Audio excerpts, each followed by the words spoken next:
BlackBerry maker Research in Motion, crippled by global outages over the past 3 days, says service has improved significantly, but there are still some delays for users, while Apple posted a legal win when an Australian court put a temporary ban on sales of Samsung's latest tablet. Oil hovered around $85 a barrel in Asia after the IEA joined OPEC in forecast cuts for the remainder of 2011 and 2012. Futures point to a lower open on Wall Street, with JP Morgan kicking off big bank earnings, and as China's weaker than expected trade data ignited global economic worries. Jobless claims, trade deficit data, and crude and natural gas inventory data are expected in the first half of the session. I'm Jill Malandrino with The Street, and the morning call starts right now.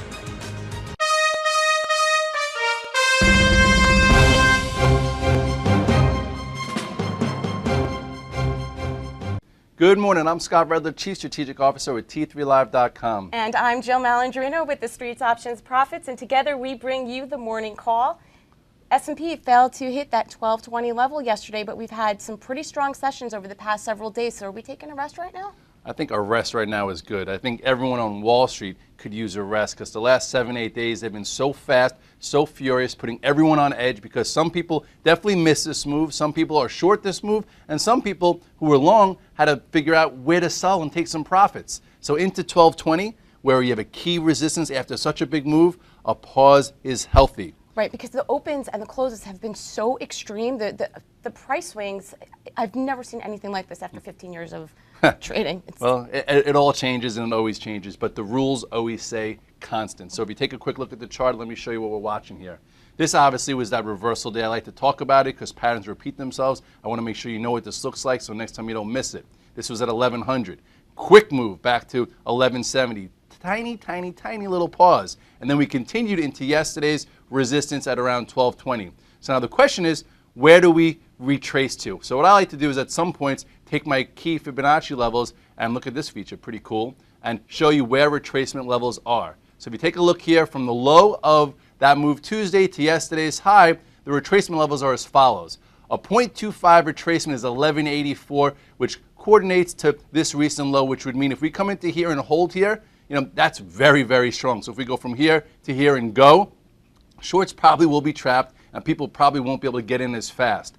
I do think a move down to this 1165, the 0.38, would be healthier because that would give people a little bit more confidence to come in and buy. And if we could hold that key retracement or above it, that shows me momentum is staying, commitment staying, and that would be a great situation for the bulls. That 1164-ish level looks like it's on the 50-day moving average as well. Yeah, it's right around the 50-day moving average, which we took back earlier this week, stands around 1173. So treat it like a zone. 1163 to 1173 would coordinate to the key Fibonacci retracement and the 50-day. That's a level that must hold moving forward to give us any type of clues or give us conviction that we can get above 1250, maybe even to 1300 at some point this year. Moving along to the sector spotlight, we're going to focus on key sectors, ones that have been participating, outperforming, and ones that have not really caught on to the bid that this market's had over the past 7-8 days. So let's start off with the Qs, which have been a relative performer throughout the past quarter. Yeah, the Qs have been unbelievable. That's been a spot for relative strength. That's a spot that goes first. Typically when the futures are down and the market's down, it's been going positive first. So if you remember that chart I just showed you with the S&P, look at these Qs. The Qs are so far into resistance, whereas the S&P couldn't even get back above it. So from the low, which was a triple bottom, it couldn't actually break below that range to where we were, at this prior resistance. A rest is really due here. I would love to see the Qs and the Nasdaq pull down in the Qs. If we could see a move back to 55-ish and hold here, I think this is very viable. Question is, can we even get that? So at this point, selling some stock into this resistance was definitely prudent. And let's see if we could buy back this area. The RTHs, the retail names, actually outperformed while the market was not doing as well, which surprised me fundamentally because there's so much concern around consumer strength. The funny thing is everyone's asking about the why. I want to say, what's the how? How can you get involved? What could you have seen? In retail, we've said so many times, relative strength, not going back to the lows, holding higher. So if you look at this rally in the retail, you take a look at the RTHs here.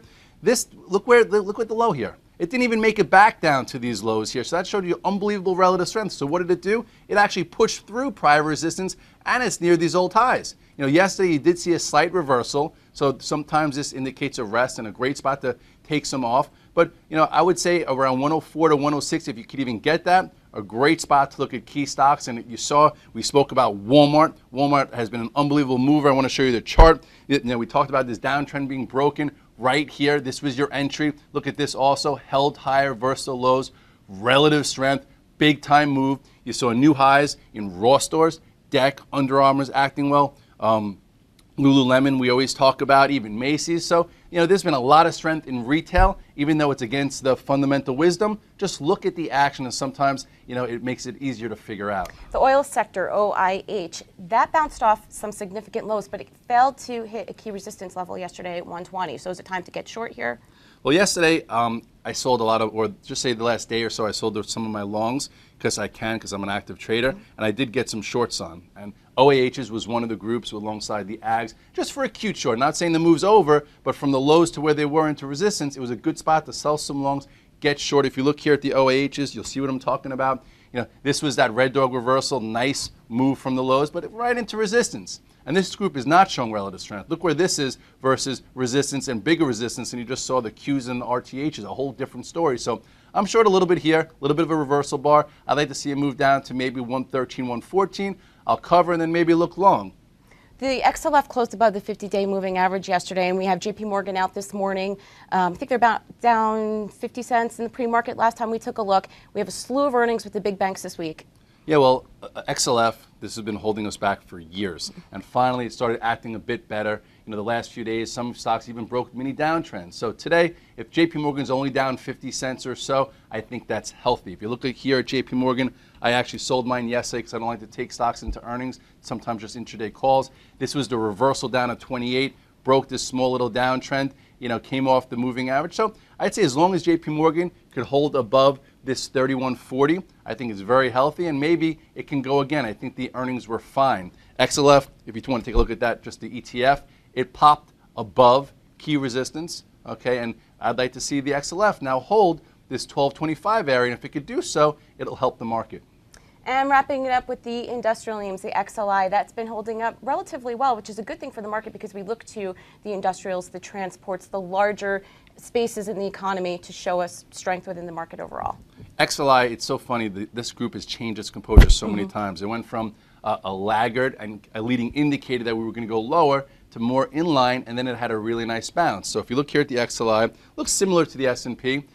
This was that move on Tuesday, came into this area, broke this small downtrend, reversed, or I wouldn't even say reversed, but paused at the high. So as long as this holds above, just say 30.50, 30.80, I think it could have a bigger move to 34, and that's even if this could happen. Not a bad spot to take some profits. Now it's time to measure the commitment. Okay, so we'll be going into the sectors that show us outperformance, which is the mantra that we stick with. We're going to jump into a quick commercial, and when we get back, we go into the trenches. When the closing bell rings, it's not quite time to run off to happy hour. Good afternoon, Scott Redler, T3 Live. Welcome to today's recap. Before unwinding, take stock of the trading day. What's the complexion of the market? Which trade from the morning call triggered? What sectors are in play? And where will the opportunities be tomorrow? Scott Redler covers it all in the T3 Live Daily Recap video. The T3 Live Daily Recap airs every day after the close. As far as this market's concerned, we got to take off those glasses. Welcome back to the morning call. We're going to jump into the trenches with earnings. Alcoa kicked it off for us Tuesday night. Yeah, I'll tell you, it's so funny how everyone always, focuses on Alcoa, but it's such a non-event. They were saying how bad it was. Meanwhile, stock was down like 40, 50 cents, and it basically went positive. So it goes to show you that some bad earnings could continue to be priced in. If you look at the chart real quick, you will see right here. I drew this line yesterday saying, if we could hold above this, just say, 950 area, I think it's fine. And now look, move off the lows. Here we go, held support, digestion. This probably goes higher over the short term now that the earnings are out of the way. JP Morgan reported this morning, like we said before, down about 50 cents last time we checked in the pre-market.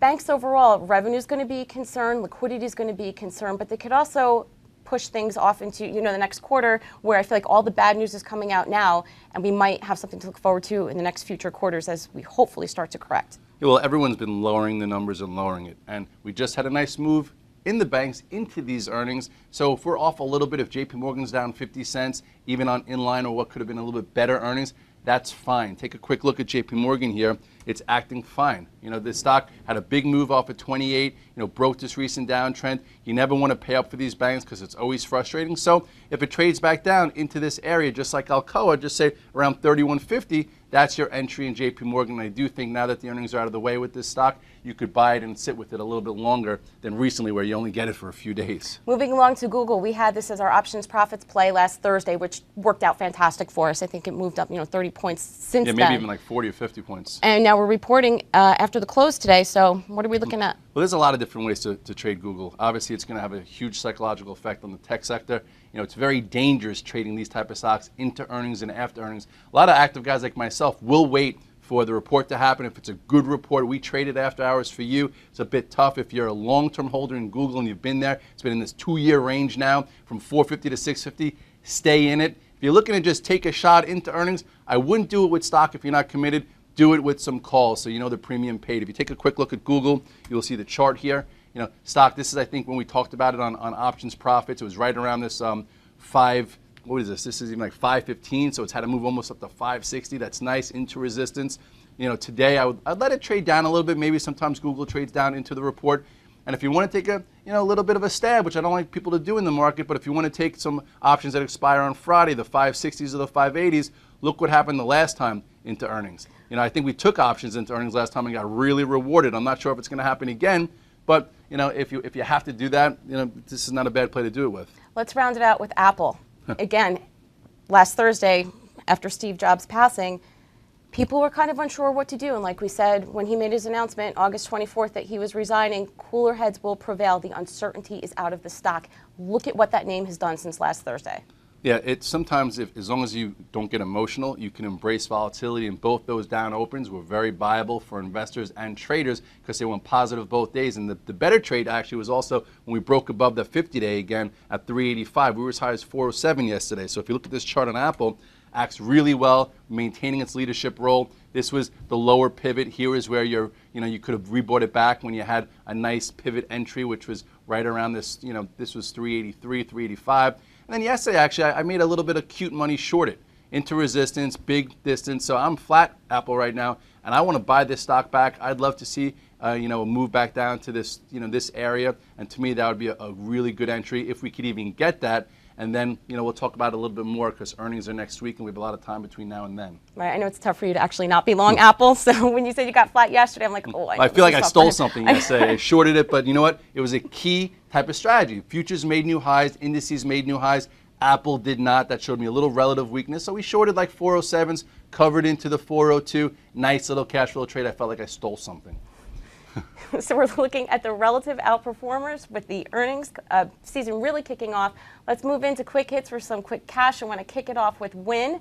That failed to test an important number yesterday, and the casino names were really active yesterday, with Macau saying they expect double-digit growth moving into the important tourism holiday season. Well, Wynn and LVS both had big moves off the lows. I think for this area, I'm actually short LVS. I shorted it yesterday for the first time in a while. I'll show you that chart. If you look at this move off the lows, from 36 right into resistance, I thought it was decent risk reward to short it versus 46. And I'm not looking for much, and I think you'll probably buy it back if we can get a move down here to this 43 area. So for me, that's a nice cash flow trade. But overall, I think it's a name to own longer term. Moving on to Freeport-McMoRan, ticker FCX. This one's still weak, but it did have a decent bounce off the lows. So what do you do here? Can you possibly get long? Can you get short? There's some interesting speculation that China's actually hoarding copper stockpiles. There you go. But there's been two good trades here with FCX. One right off the lows, and then it had a pause and it went again. But right now it's at some resistance. I think you don't chase it right here. This was the first move off the lows, and then it's been working its way higher. I think that it's not really showing any kind of relative strength here. Some guys got shorted yesterday. I think if you really want to buy this back, you could probably buy it back a little bit closer to the 33 area versus up here, in the higher 30s. Moving along to GMCR. This has been one of those names like CMG. Oh, wait, that's the CEO of GMCR. We can't talk right now.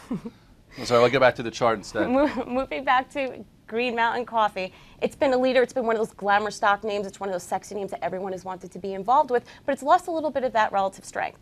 Yeah, and whenever these high growth areas or the chosen ones lose relative strength, you have to take notice. We saw that happen with Netflix when it broke its uptrend. And right now, I don't love the action in GMCR. If you take a quick look here, you will see, you had a quick move off this high, off this area. This is when it broke this upper zone, and you really didn't have much of a bounce back. And this, to me, is an ascending channel. An ascending channel sometimes break to the downside. So if you are long the situation, I think you have to have a stop. If this starts to break below this, just say 80, you could use yesterday's low as an area, this 87. Some guys are probably going to get short for a move down to here. And if it breaks 80, I think you got to be out of this name. And moving along to Lulu, another one of those high-end retail names where fundamentally, I'm just like, wow, this thing has been an outperformer. It really has exceeded any expectations that I had. Yeah, Lulu's been a go-to stock in the retail group. But actually, it's almost been kicked to the side by a Walmart and a Ross Stores and DEC. Some of those made new highs. Lulu did not. No big deal. But it had a nice move off the lows into some resistance. You have a high, lower high, another lower high. This, to me, remember we talk about small reversal days. Well, this is a short-term reversal day. I would think that if it pulls in, look to be a buyer around 50. I think it has to hold 50 in order to start moving back to the upside. And the diamond in the rough, ticker DO, Diamond Resources. It's below a few key moving averages, but fundamentally, I happen to like this name. I think the space will continue to see drilling demand. I think yesterday it hit a resistance area, so it paused. So if you take a look at the chart here, you will see this again is some type of, this is a short-term negative bar in my opinion into resistance. I think you don't have to be rushing to buy this, but you could be a buyer a little bit closer to this 56 area. If it holds here, maybe you have a low, a higher low, and then it can continue. But right now I think it's short-term pause, with a little bit of a decline. Okay, so on our watch list today, we have Wynn, FCX, Lulu, Green Mountain, and our options profits play of the day, Diamond Resources. So a big level for us that we're going to look at today is that 1164 support level. Yes, I don't think we get to 1164 today. That's something to have a plan mapped out. You always need to have a plan mapped out on where you can go, what would be an easy support to hold, what would be a bigger support. Same way when we were moving forward, we tried to map out resistance areas. You had 1173, then you had 1195, then you had 1220. So in order to react quickly, you have to have a plan and then wait for the market to confirm it. So right now, yesterday, small pause into 1220. Question is, where do we go from here? Do we hold higher or do we retrace a little bit more? So heavy levels in front of you so you could act quick. Earnings season is a very fast time to trade stocks, so make sure you have your game plan in front of you. And also today we have jobless claims, trade deficit data, and the oil and natty gas inventory levels. I'm Jill Malandrino, and that's your morning call. Yes, follow us on the virtual trade floor, and in the chat we'll help you guide through the day, and if not, see it at the recap. Have a nice day.